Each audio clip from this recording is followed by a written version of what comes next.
Jaya Sri Krishna Chaitanya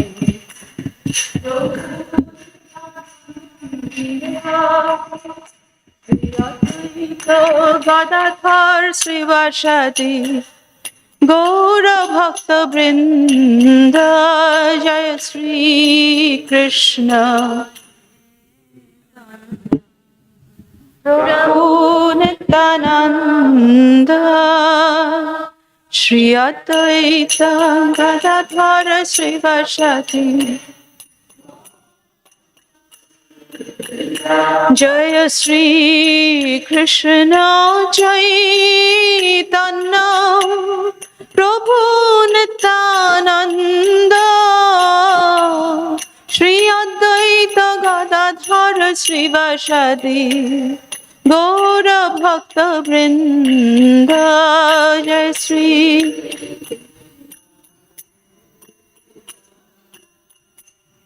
Prabhu Nityananda Advaita Gadadhar Srivasadi Gaura Bhakta Vrinda Hare Krishna Krishna Krishna Hare Hare Hare Rama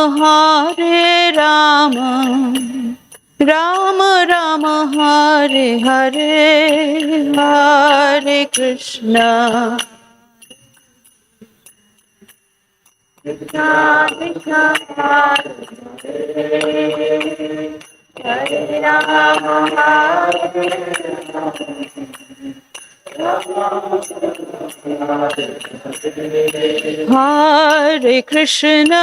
Hare Krishna Krishna Krishna Hare Hare Hare Rama Rama Rama Hare Hare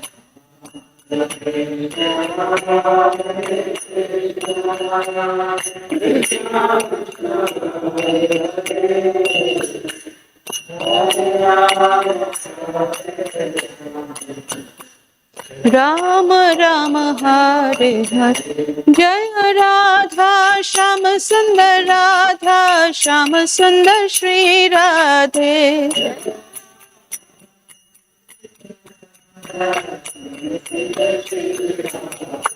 Jaya Radha Madhava Radha Madhava Shri Radhe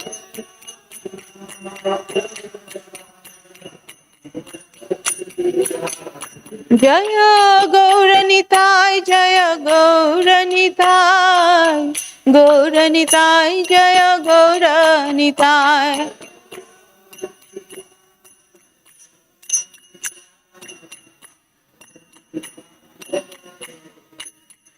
Jaya Jaya Prabhupada Prabhupada Prabhupada Jaya Jaya Prabhupada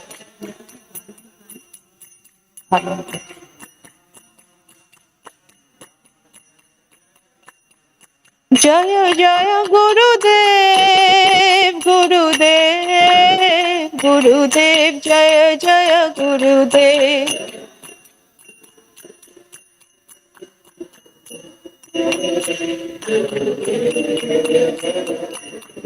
Nitai Gaura Hari Bol Hari Bol Hari Bol Nitai Gaura Hari Bol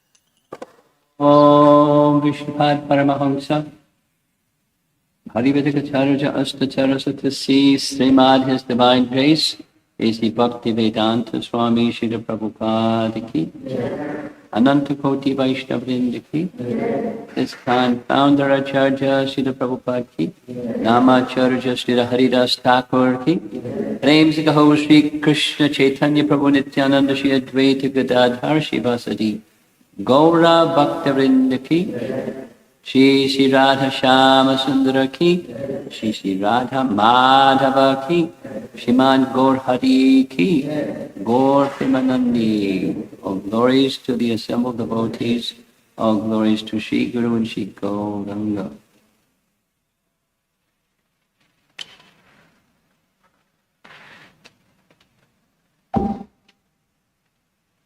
Jaya Radha Madhava Kunjabi Adi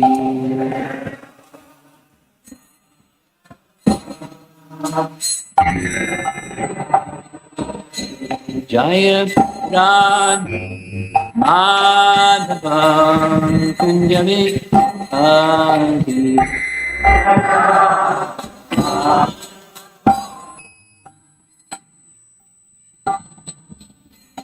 Gopi Jana Bala Girivara Dhari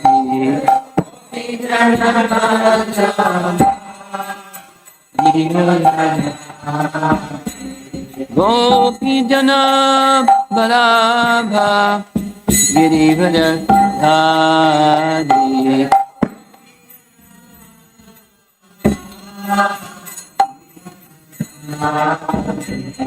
Yasodhanandana Bratajanarandana Yasodhanandana Bratajanarandana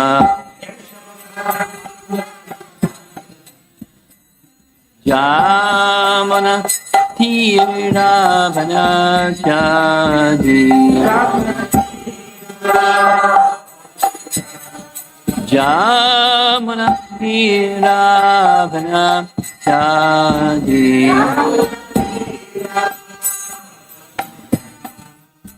Jaya Radha Madhava Kunjabi Adi Madhava Kunjabi Jaya Radha Madhava Kunjabi Adi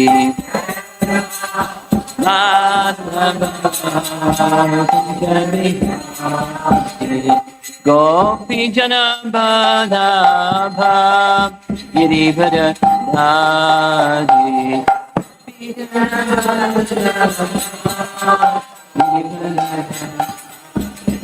Gopi Jana Bhalabha Girivara Dhari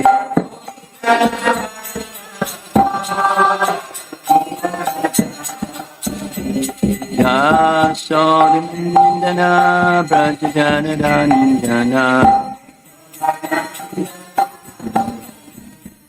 Yasodhanandana Bratajanarandana Yamuna Tiravana Chadi Yamuna Tiravana Chadi Jaya Radha Madhava Kunjabi Adi Madhava Kunjabi Jaya Radha Madhava Kunjabi Adi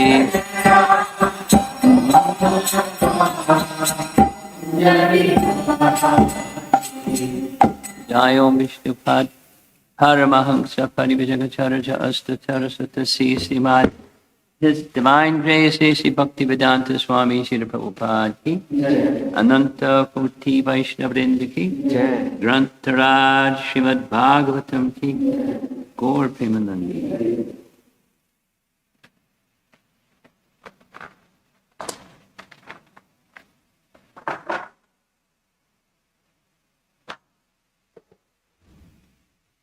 We ran out of these little red carpets.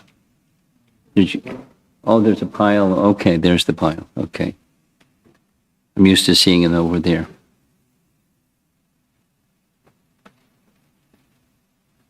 Om Namo Bhagavate Vasudevaya. Om Namo Bhagavate Vasudevaya. Om Namo Bhagavate Vasudevaya. Narayanam Namaskritya Naram Chaiva Narottamam Devim Saraswatim Vyasam Tato Jayam Udhirayat. Canto 3, Chapter 18, Text 13, 14, and 15. We'll chant 13. Maitreya Uvacha So Dikshipto Bhagavata Palabdas Charushabrisham Ajaharol Banam Krodham Klidjamano Hi Radha Iva Maitreya Uvacha So Dikshipto Bhagavata Pralabdhas Charushabrisham Ajaharol Banam Krodham Kridjamano Hirad Iva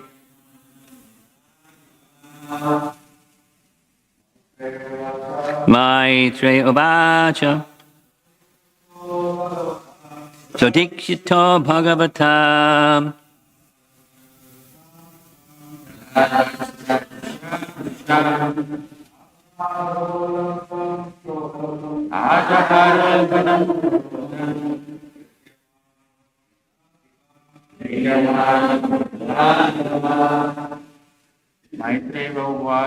Maitreya Uvacha So Dikshito Bhagavata Pralabdhascha Rishabhrisham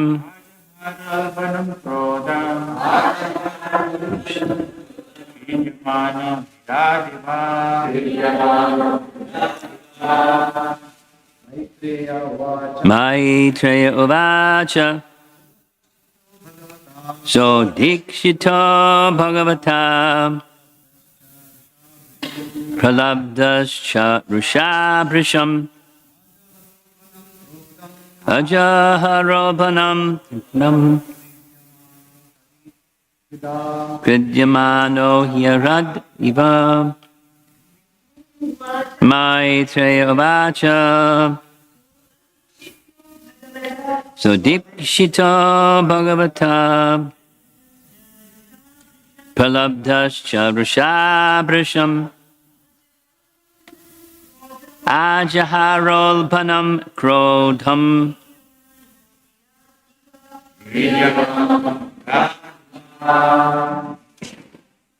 Maitreya Uvacha So Dikshito Bhagavata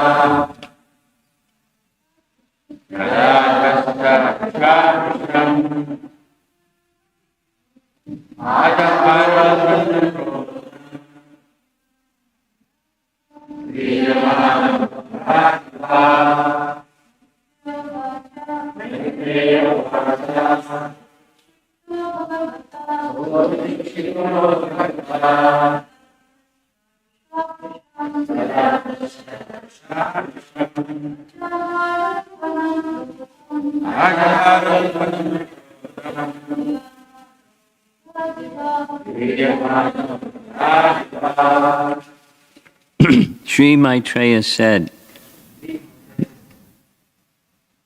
the demon being thus challenged by the personality of Godhead became angry and agitated, and he trembled in anger like a challenged cobra. Purport: a cobra is very fierce before ordinary persons, but before an enchanter who can play with him, he's a plaything.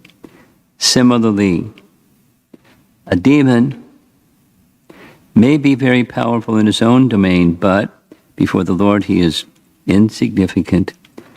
The demon Ravana was a fierce figure before the demigods, but when he was before Lord Ramachandra, he trembled and prayed to his deity, Lord Shiva, but to no avail. Text 14, no purport. Hissing indignantly, all his senses shaken by wrath, the demon quickly sprang upon the Lord and dealt him a blow with his powerful mace. 15. The Lord, however, by moving slightly aside, dodged the violent mace blow aimed at his breast by the enemy, just as an accomplished yogi would elude death. Purport. The example is given herein that the perfect yogi can overcome a death blow, although it is offered by the laws of nature. It is useless for a demon to beat the transcendental body of the Lord with a powerful mace, for no one can surpass his prowess. Those who are advanced transcendentalists are freed from the laws of nature, and even a death blow cannot act on them.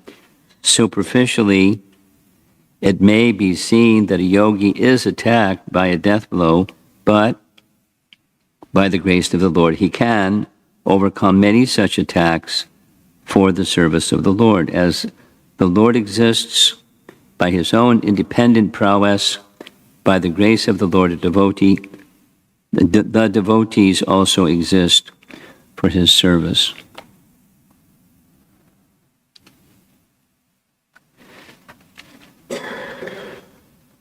So the context of this narration is in a forest, Vidura, being sent by Uddhava, has found Maitreya. Maitreya was expecting him to come, and sure enough he came. And Vidura did although Vidura himself is a saint, a saintly person, he likes to hear from exalted individuals like Maitreya, so he presents many questions, forms of the Lord as they appear in this world, for example, because that's one of the questions asked by the sages of Naimisharanya, going back to first canto. So inquiry about such things is natural. Again, it's not that Vidura didn't know. Just like we may read something and hear something and hear it again and again, and it's not that we don't know. We may know or may not know, but it's not that we're asking because we don't know. We like to hear. And one of the ways to prompt hearing is ask a qualified person to please narrate. And depending upon the circumstance and the inquiring person, in this case it's Vidura, he gets into it. But one can only imagine, because according to the description of the 18,000 verses of the Bhagavatam have a much larger number in the heavenly planets. So if you want to hear more, go to the heavenly planets and you'll hear more. But the essence, hearing it again and hearing it again and hearing it again, is natural and very nice. So although many of us know the pastime, hearing it again and hearing it again it's compared to taking a stick of sandalwood and rubbing it into circular motion on a flat stone. There's a fragrance to sandalwood, and by grinding or the circular motion of the sandalwood on a flat stone with a little water, then you make sandalwood paste, and the fragrance expands. Similarly, the sweetness of the already sweet topics of the personality of Godhead or Bhagavatam verses expand just by hearing them again and hearing them again and again and again, which is very different than mundane subject matters after some time. Enough, or even before it's enough, it's enough.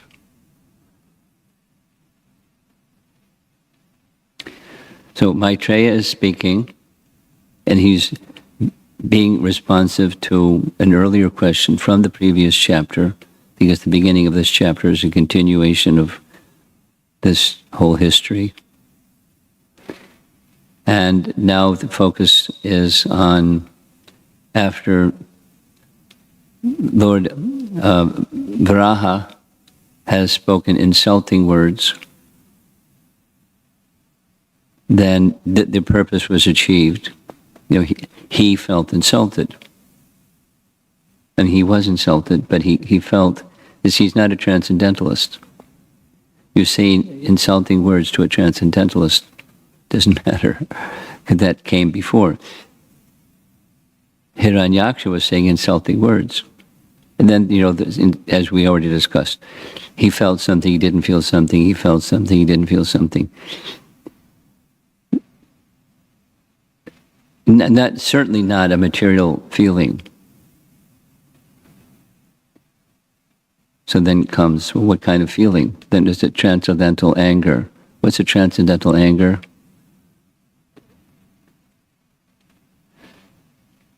It's not false ego. False ego is someone says something, as Lord Varaha said something insulting, several somethings that were insulting, you know, indirectly, but also insulting to Hiranyaksha. He felt anger. The personality of Godhead doesn't feel that kind of anger. Their false ego gets damaged, and so they become angry. Not like that. Can the Supreme Lord feel anger? The Supreme Lord can feel anything. And then what? Then if there's a transcendental anger, what's that? It depends on the circumstance, but it's not the material kind. Because I was insulted, I feel anger. You know, here's a person that's disturbed the universe, disturbed the Earth planet significantly, and living entities were put in great distress because of him. And so the transcendental anger is, he's to be corrected. And he gets corrected. So behind that course of correction, there's a transcendental anger. Is there anger? Not the material kind. Oh yeah, I'll show you. Not that kind.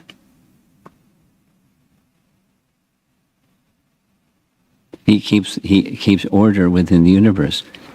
We had this discussion yesterday about going forward in time with when there's some misbehavior, like Putana, you know, what to do.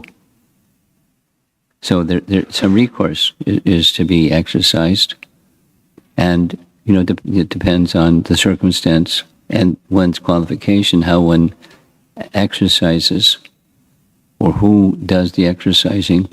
Anyway, so rather than revisit that topic, the Supreme Personality of Godhead is going to free Hiranyaksha from his mischief-making, at least for this lifetime. And that's the anger, vinashaya chaduskritam, to give protection to innocent and to admonish the mischief maker. So behind that is a transcendental anger, to set the order of the universe back in proper order. So he spoke strong words And now let's go to the Sanskrit here.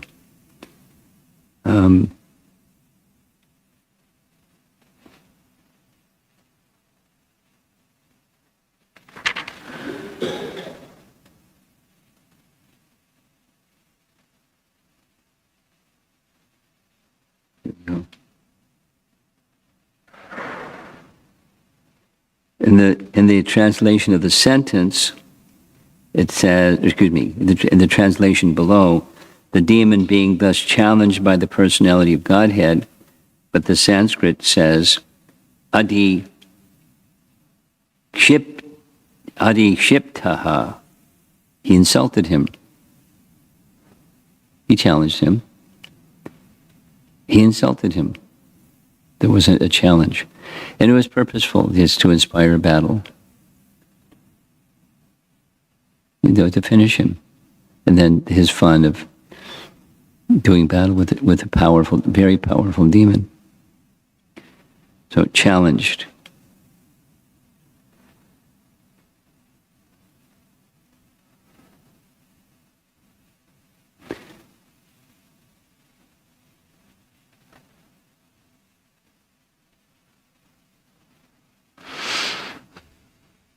It's a common expression these days. Someone feels challenged by some circumstance. There's a conflict, and they feel challenged by the conflict. There are different ways in which, in different circumstances, in which that challenged is, but the status quo is challenged. We're going along in a straight line, and all of a sudden, something comes along and you can't go on that straight line anymore. You're challenged. Not so long ago, we were going to a university program. Following the GPS, we put in the destination, and we got to a place where they were doing some kind of construction, so the GPS said go straight, but there's big barricades, we couldn't go straight. And the GPS didn't tell us. We had to turn left or right. Fortunately, the driver knew what to do. We turned right and then went around the barricades. And then the GPS picked up and how to get to our destination. We got to our destination. So there may be obstacles, and it brings a challenge. So the challenge may be health. The challenge may be a relationship. Or the challenge may be, like we were discussing yesterday, some misbehavior. Or the challenge may be whatever the challenge may be. So you're going along in a straight line, and all of a sudden there's a challenge. And how are you going to deal with the challenge? If you're a demon, you do what Hiranyaksha did. You bash the person that provides the challenge. That's what you do. Combat.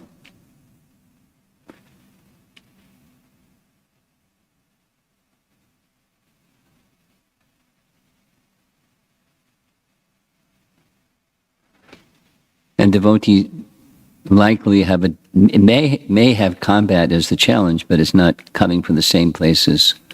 Oh yeah, you're going to challenge me. So not like a devotee doesn't undergo that kind of emotion. But, generally speaking, combat is not, the first choice. It takes purity, and it takes a lot of practice to think in a nice, reflective space. Krishna is being very kind. I know somebody, just happened this morning on the way over here, they're trying XYZ, to go from a less fortunate to a more fortunate situation, career-wise, and they're doing all the things that one could do, should do, seeking advice of Vaishnavas, so that they can shift from position A to position B, because it's much, much better. Anukulyasya sankalpa. Accepting those things that would make their situation more favorable. It is not happening, and it's not happening, and it's not happening. So he's challenged. It's not changing. No, the unspoken question was what to do now. I'm continuing to be challenged. And I'm doing all the right things, and the challenge is still there. So we may be in those situations. Sometimes we find ourselves in those situations. Or you have someone dear to you who's in such a situation, like this case. So how do you help them deal with the challenge? If they're a demon, you just fight. But if they're not a demon, then what do you do? What's the advice?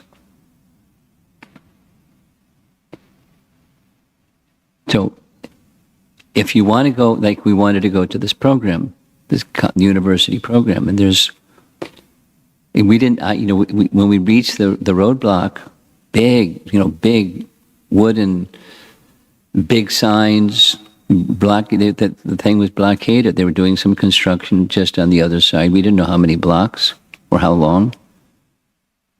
So it was a challenge. So we took a choice, and we made it.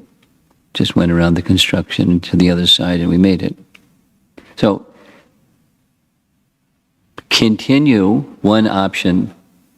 It's good to make options when there is a challenge. What are some of my choices? I'm at this challenged place. Pause. Krishna is to be pleased. Make sure that's in your GPS. And then, what are my options? Bearing in mind, in the foreground, not I'm at the center. We had this extended discussion, self-centeredness, even in devotional service. Self-centeredness, even devotional service. And so, it's not saying that this particular person it didn't happen because of being self-centered. So another option is Krishna's examining one's determination. It can be. Not always that's the situation, but Krishna may be examining one's determination. Here's the obstacle. And then over there's another obstacle, and over there's another. Any way you turn, you see obstacles. You see challenges. Yikes, what to do? That's one option is Krishna's examining someone who is close to you, someone who you're guiding, your child or someone. Krishna's examining their determination. No, the determination for what? Not to, get something. But, a Krishna conscious objective. Accepting that which is favorable for Krishna's service. But it's not happening because there's an obstacle. It happens. So Krishna may be testing your or someone else's determination. And then comes the acceptance of you reevaluate, is this really with the purpose that Krishna should be pleased, or is it, what's behind, what's the consciousness behind that Krishna wants me to adjust?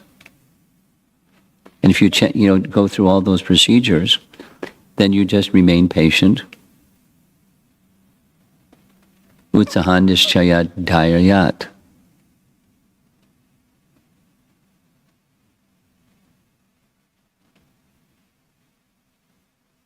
And you hit the reset button, and you just remain patient and continue. Maybe with refined procedure, maybe with refined or upgraded sense of purpose. It's not about me, it's about service to Krishna and accepting that which is favorable for service to. So you go through all those exercises. If you become strong in your Krishna consciousness, it doesn't have to take, a lot of time. You don't have to get mental about it. You just go through a procedure. Then Krishna will give intelligence, if that's what's needed, sufficient intelligence and determination, according to the dictate of Supersoul, to carry forward. So now let's go back to the story. He's insulted. He's challenged by the personality of Godhead. So what did he do? He became angry and agitated. And his anger produced a bodily transformation. It's not an anubhava either. The bodily the symptoms of the body reflecting a transcendental emotion. It's not a transcendental emotion. It's just frustration, anger, and then there's symptoms on the bodily platform. He was trembling like a challenged cobra.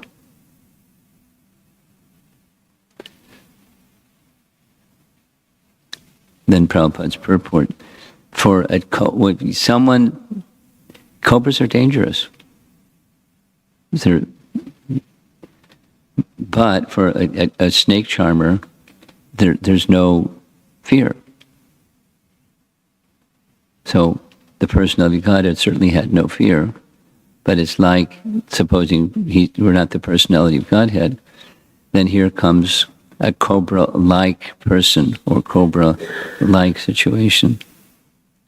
So if one has the ability, as a snake charmer knows how to charm the cobra, not fearful.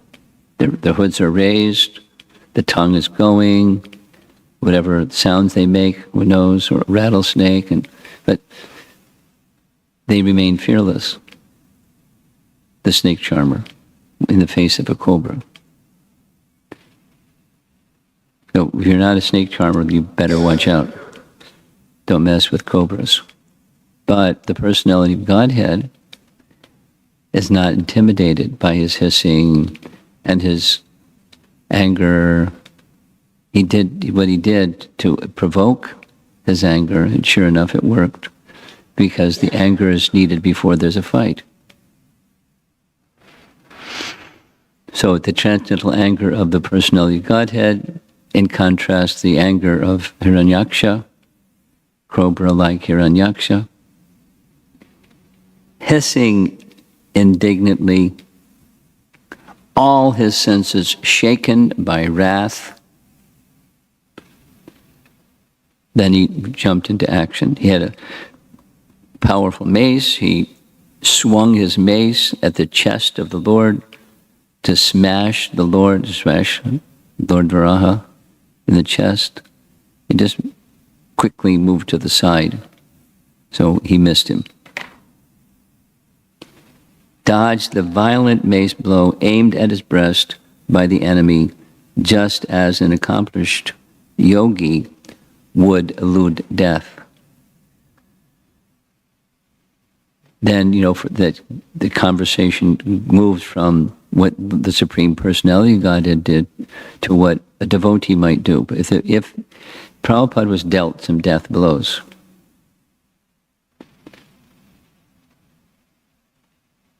it wasn't this, didn't work the same way as Prahlad Maharaj. Death blows, he was protected. Prabhupada was protected more than once, several times. And aside from the heart attack circumstances, other circumstances where there were explicit threats to his life, without the detail. In the San Francisco Rath Yatra, there was a plan, and it was known, the word got around, they're going to attack Prabhupada at the San Francisco Rath Yatra. And he went ahead anyways. And he was protected anyways. And so forth. So we don't act foolishly thinking, I'm a devotee, Krishna will protect me, let me go into danger zone and no problem because Krishna will protect me. La-di-da. So we take precaution.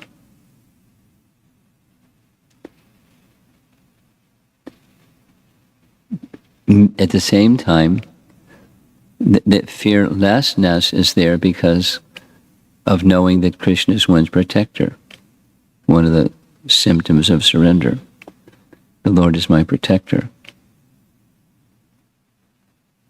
We don't act foolishly thinking the Lord will protect me, I can act foolishly, it's okay. precaution, but confidence at the same time. And when there's that full shelter, then intelligence is given, what to do, what not to do, how to do what is to be done. And then, the Krishna connection factor is part of that our being protected. One may decide to not do something because there's danger. I mean, how many times Prabhupada said, Gandhi was warned.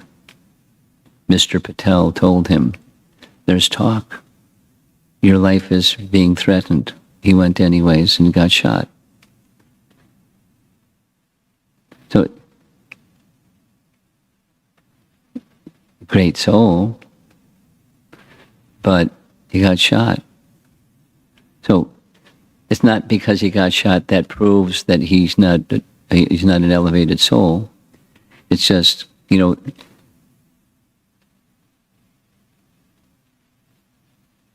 with the Supreme Personality of Godhead, there's no question. With living entities, jiva souls, there may be some question.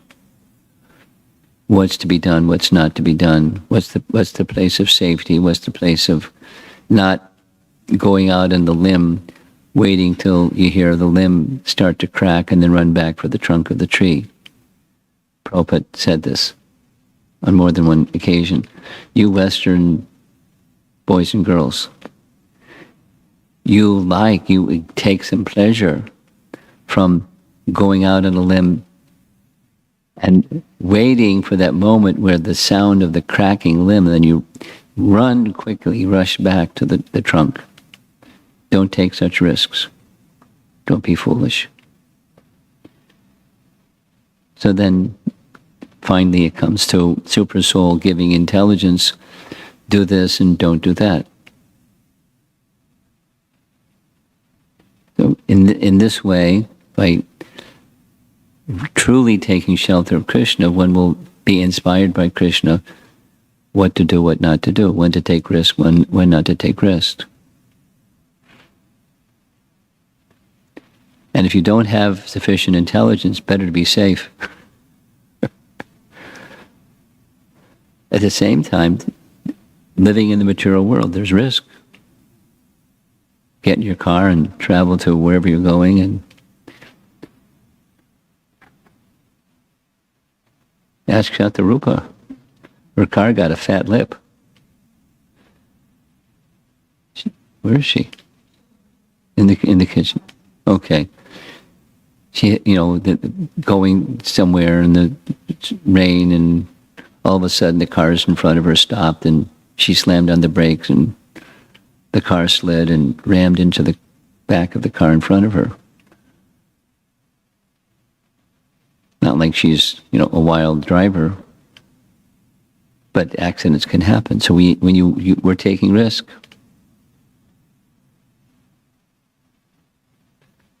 We take risks thoughtfully, but there's risk. Even you're a nice devotee, there's risks. And you're being careful, there's risk. So we should be aware. So when you're aware that there's risk at all time, what do? Make sure you're taking shelter.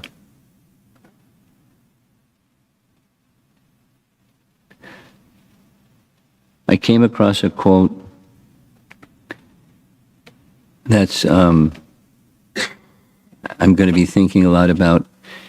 There's a book written by Bhaktisiddhanta Saraswati Thakur entitled 100 something warnings or admonitions about materialistic consciousness. And one of those, at least the second half of one of those, is never desist from striving to achieve Shuddhanam. So while we're in a place that's risky, the material world, and we're less than perfect beings, so you're small and weak and less than perfect, never desist from always, ever striving to achieve the stage of Shuddhanam. And that striving is our protection. Even some calamity may come and fall on our head. We're protected. Ultimately. There's no loss or diminution, anything. So Krishna sees, Krishna accepts, and Krishna will help. And that's our life.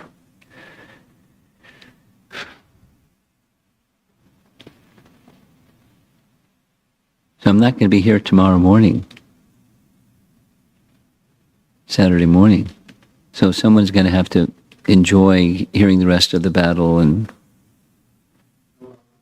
I'm not going to. I don't know what here. I'm not giving a Bhagavatam class tomorrow morning. Huh? What? Oh, okay, I couldn't follow what you said. Yeah, but this verse, the next verse from third canto Bhagavatam, you're going to have to hear it some other day. That's all I'm saying.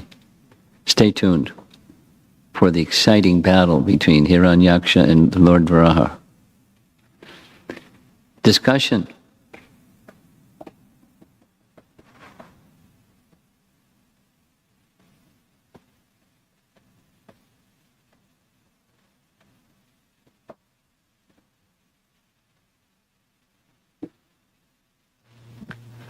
The word trembled was in the translation a few times.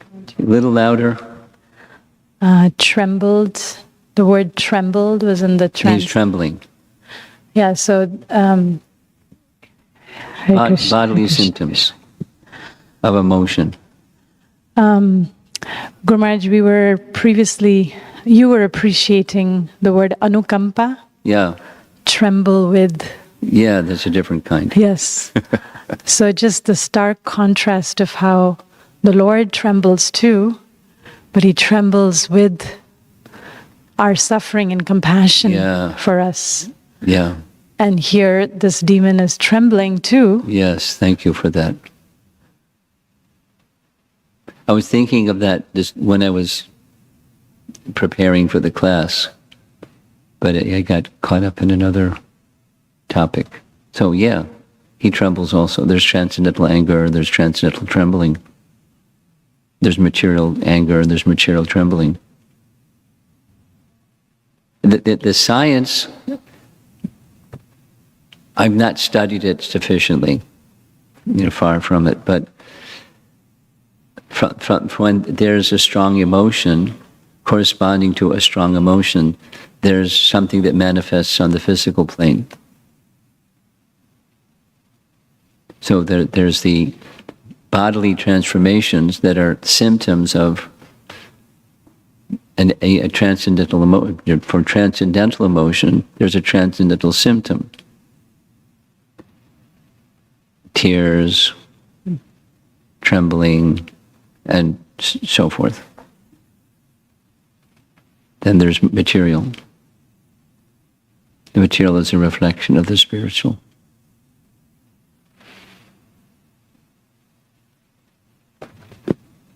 Anything else? Yes? Another thought that's coming up, Guru Maharaj.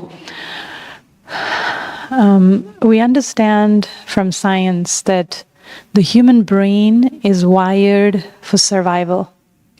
So fight, flight, or freeze are like these autonomic responses of the nervous system. Yes, you have to think on it. And it is more conducive for survival if the brain interprets something as a threat rather than as benign, because if something that is threat producing is interpreted as benign, the species or the entity is at risk of extinction. So that's the understanding that brain science has. And here we're speaking about, instead of, responding to challenge, this ability to pause and take shelter in Krishna. it sounds like it's contradictory to, laws of nature. Well, you commented on the same point in relation to Ambarish Maharaj. His mind didn't move, his feet didn't move, his arms didn't move, even though there's death threat heading his way. That's unusual. He defied the autonomic nervous system. Because he was in the place of full shelter. Now, even if you're in the place of full shelter, do you not, something comes flying at your face, do you not put your arm, it's just reflex. You don't have to think about it. Something, he's in a different caliber of Krishna consciousness. Of course, fully under the direction of the Supreme Lord. It's just a detail about his intimacy with the personality of Godhead. He didn't have to, nor did he.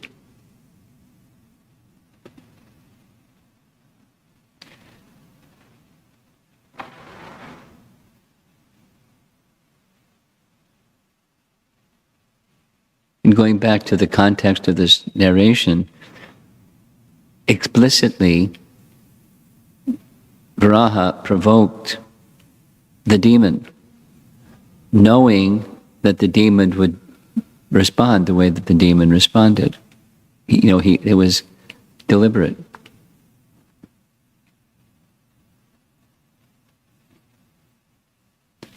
Because he wanted a tussle. And so he got it. And he knew that Hiranyaksha would want a tussle, and he said he fulfilled his desire.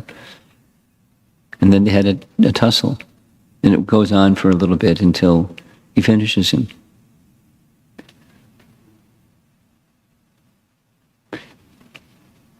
Very, very curious Leela.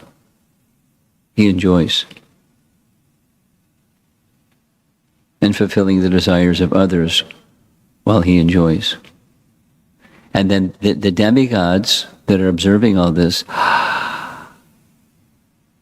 they're in trepidation. But so that's another emotion, and then he finishes in Hiranyaksha, so it's a great relief. Amazing. It's very sweet. Anything else?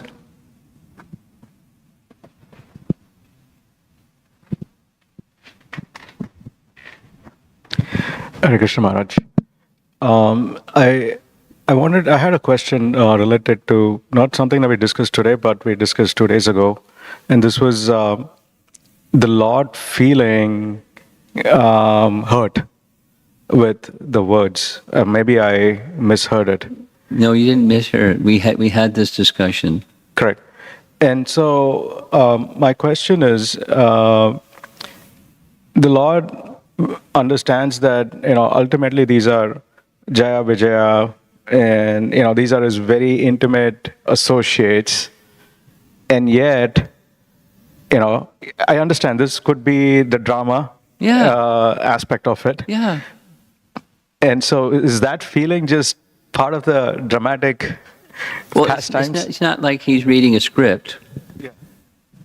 In that sense, it's phony. It's not real. He's just play acting. It is similar to, different from, but similar to Krishna's crying when he sees the stick in Mother Yasoda's hand.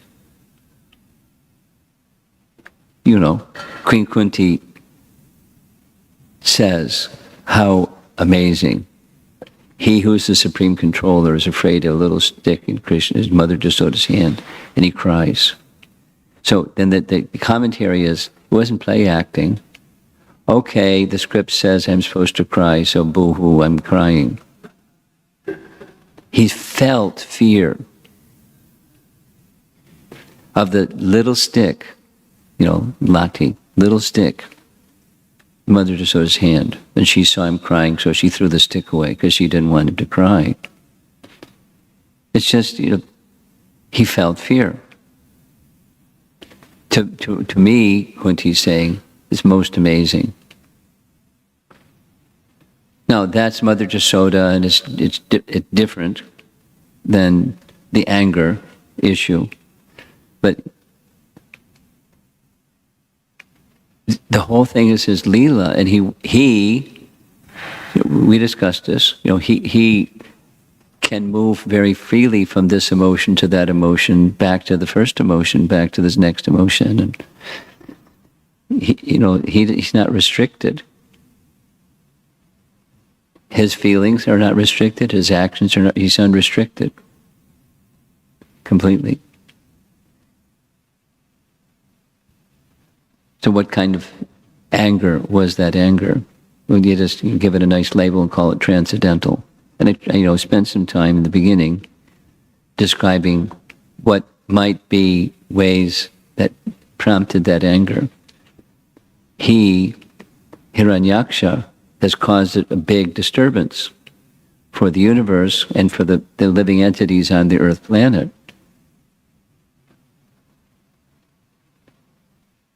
He's going to let him have it because he protects the devotees and he's messing. So it's a transcendental anger. And then the next moment he's indifferent. He doesn't pay any attention. Barking dog. No, just indifferent totally. No feeling whatsoever about woof woof. Insulting words. But then he's angered. He's very fluid in his how he deals with things. And the commentary helps us. There's so many things that we benefit by hearing transcendental commentary. I was thinking about this morning.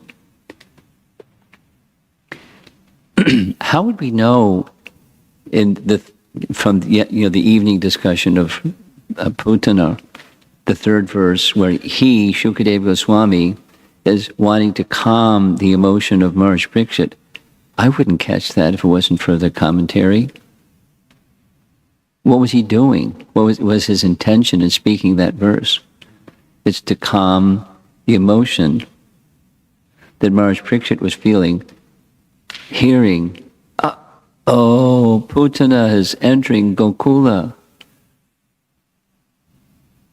Now he's a devotee of the Supreme Lord, and he knows little pipsqueak Putana can't do anything, and it's already happened, and she got it. But he has this feeling anyways, so he's calming the emotion of Maharaj Parikshit. I mean, I wouldn't have caught it. So our commentators help us to get insight into, not just the backstory, but the purpose of each of the selected verses, the volumes and volumes of meaning within each verse or within each word of the Bhagavatam as we hear. So I'm just going off a little bit that this emotion of anger, and then it disappears, and then it comes back again, and then he speaks in a humble way, but it's actually an insulting way, and it's all very interesting.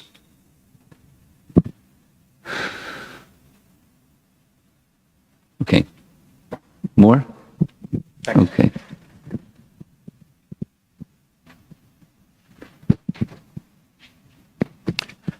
It's not a question. I was just appreciating the 15th text translation that yogis can overcome the death, and more appreciating the purport that Prabhupada says they're able to overcome the death that is it's offered by the laws of nature. And at the end he was commenting how by the mercy of the Lord, devotees also is equipped with that power. I was just appreciating, and you will comment Well, anything. it's similar to Sri Radhika's comment of the autonomic nervous system. And the devotee can overcome the autonomic nervous system. Not to say that's the real test of are you a devotee or not. But if the Lord so desires, you can be like Maharaj Ambarish, if the Lord so desires. If the Lord so desires, you can do something else. But the onslaught, the laws of nature and the onslaught that comes through the agency of the laws of nature, we're all dependent. We're not independent. And if the Lord so chooses, so we place ourselves purposely and consciously in a dependent posture, even when doing something that takes courage and boldness and vigor. We're feeling dependent upon the Lord's mercy. That's the standard. It's like Prabhupada's arrival prayer in the Boston Harbor. If you brought me to dance, then make me dance, make me dance, make me dance as you like.